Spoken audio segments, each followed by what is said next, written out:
Welcome back. If you're just joining us, you're watching the news at 10 live on Channels Television.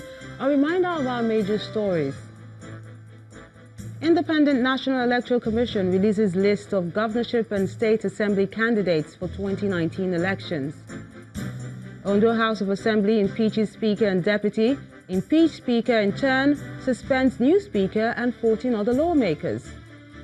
President Buhari joins other world leaders to participate in the first edition of the Paris Peace Forum, holding from November the 11th to the 13th. Attackers kill at least 17 people in triple bombing in Somalia's capital, Mogadishu.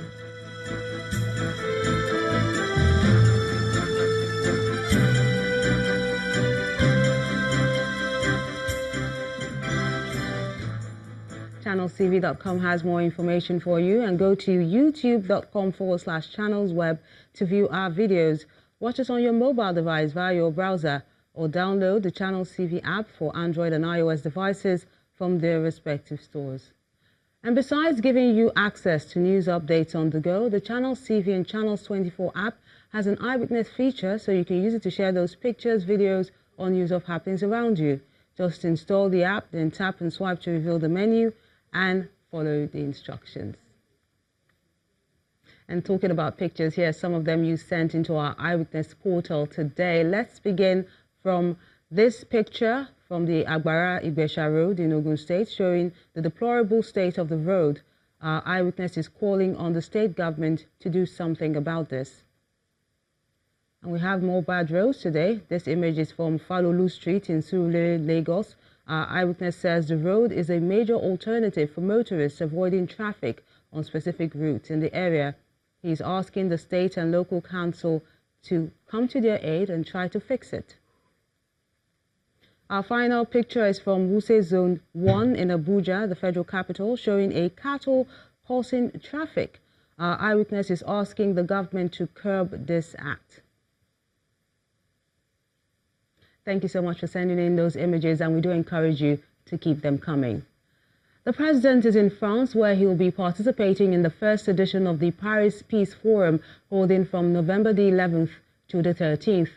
In a statement, the presidency explains that the forum, which is being organized by the French government in collaboration with some non-governmental organizations, is based on the belief that international cooperation is key to achieving enduring peace.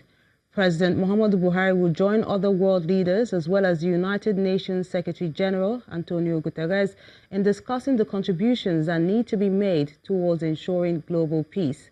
Participants at the summit will also commemorate the centenary anniversary of a pact signed in 1918 between the Allied forces and Germany to end the First World War. During the visit, the president and his delegation, which includes some governors, will hold an interactive session with the Nigerian community in France. And back here in Nigeria, the Vice President, Professor Osinbajo, has denied any wrongdoing in the approval of 5.8 billion naira for emergency intervention of food security to the Northeast in June 2017, when he was acting president.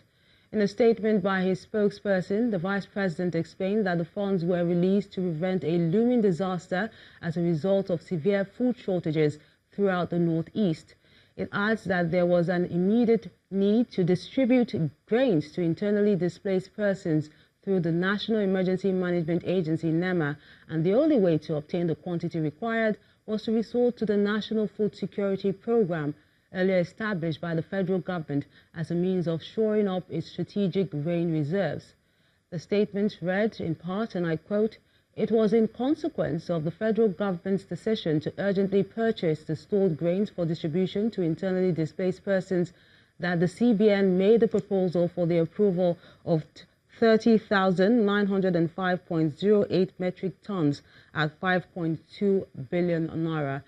NEMA also originated a request to the acting president dated May the 25th, 2017, requesting the sum of money for general logistics, branding, packaging, tracking, security, personnel, media and publicity, and contingency costs of taking the grains to their respective locations in Kano, Kaduna, Funtua, Ibadan, Gombe State, and to Adamawa, Borno, Yobe, Bauchi, Gombe, Taraba, and Jigawa State. End of quote. And let's move over to our Abuja studios, where Linda is standing by with more stories. Hello, Linda. Hello, Melinda. Good to see you and welcome to Abuja. A deputy superintendent of police who allegedly shot and killed Ms. Anita Kapson, a niece to former finance minister Nenadu Usman, has been arraigned at the Federal Capital Territory High Court, Zuba. When the charge of culpable homicide was read to DSP Godwin Inagose, he pleaded not guilty, prompting the prosecutor, Mr. Donatus Abba, to request a date for the commencement of a trial. But the defendant's counsel, Mr. Paul Sampson, informed the court of his client's bail application dated October 30 and filed same day. After taking submissions by both counsel, the presiding judge, Justice A.O. Ebong, admitted the accused on bail in the sum of 50 million naira with 2 sureties. As part of the bail conditions, the court directed that 2 of the sureties must be serving public servants who should not be below the position of directors. Governor Mohammed Jibrila of Adamawa State has commended President Muhammadu Buhari for bringing succor to victims of insurgency in the northeast.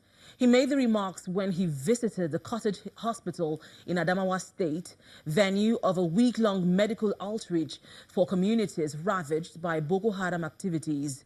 Governor Jibrila says while the insurgency has reduced, the people are still suffering from the trauma. Governor Mohammed Jibrila arrives at the Cottage Hospital in Hong, Adamawa State. This is the venue of the week-long free medical outreach organized by his administration in conjunction with the Presidential Committee on the Northeast for victims of communities ravaged by the Boko Haram insurgency.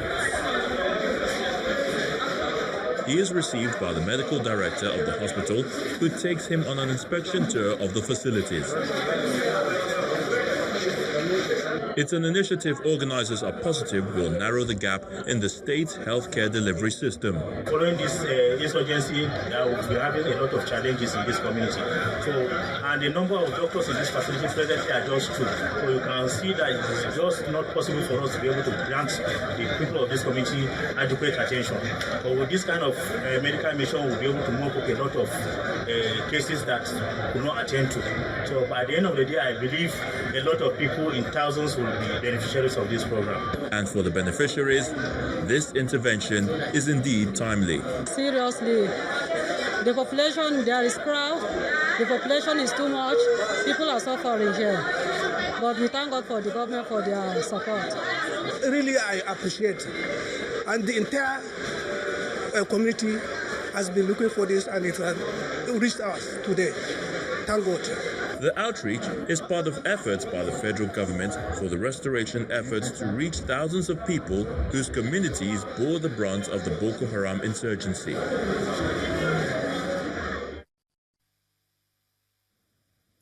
Meanwhile, in Edo State, Governor Godwin Obaseki appears to be taking seriously the issue of job creation for the youth in the state by launching the Edo Jobs Internship and Apprenticeship Scheme. According to the governor, the scheme is to give more youths the opportunity to earn some money while gaining work experience. He also encouraged the young people to register on the Edo Jobs portal, as that is the only way they can be notified when new job vacancies are available. Of people that have benefited from Edo Jobs.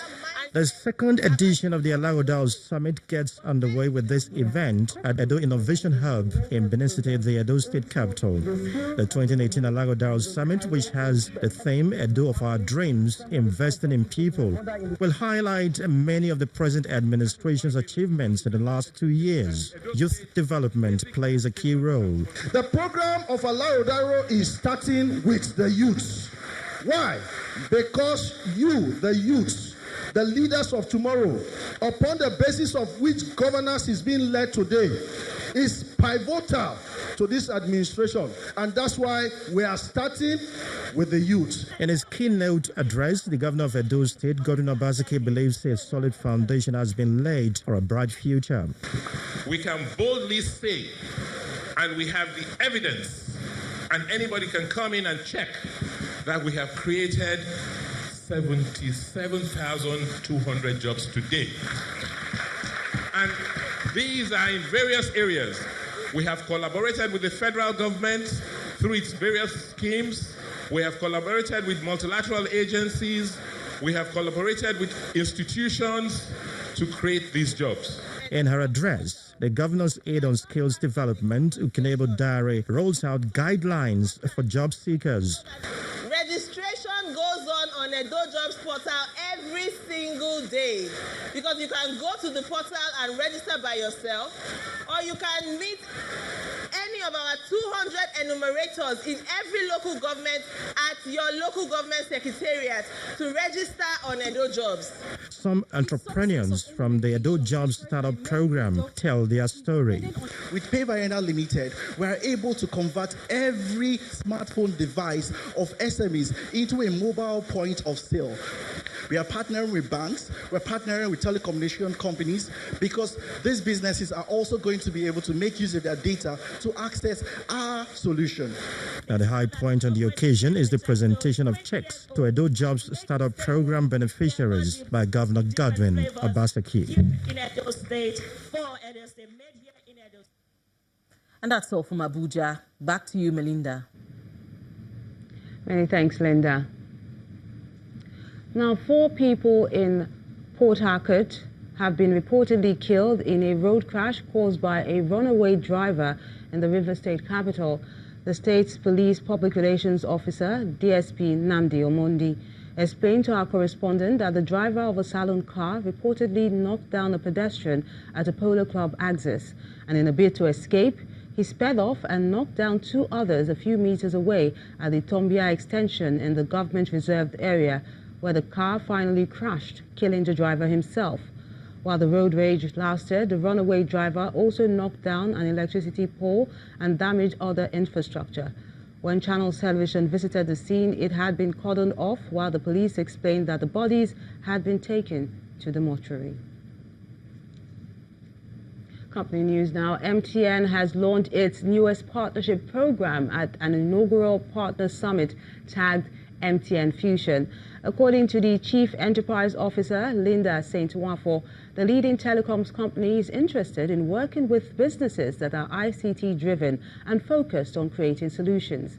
The partner program aims to add value to its enterprise business customers, as well as broaden the business landscape in the country.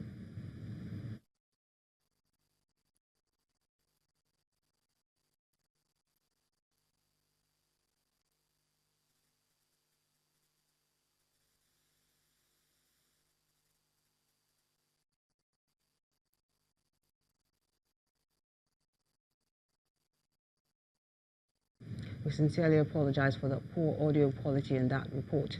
Well, let's take a moment now, and when we return, foremost luxury car marketing company Coscharis unveils latest automobile variants in its Jaguar Land Rover and Land Rover Ride and Drive experience. That's in a moment. Join us again.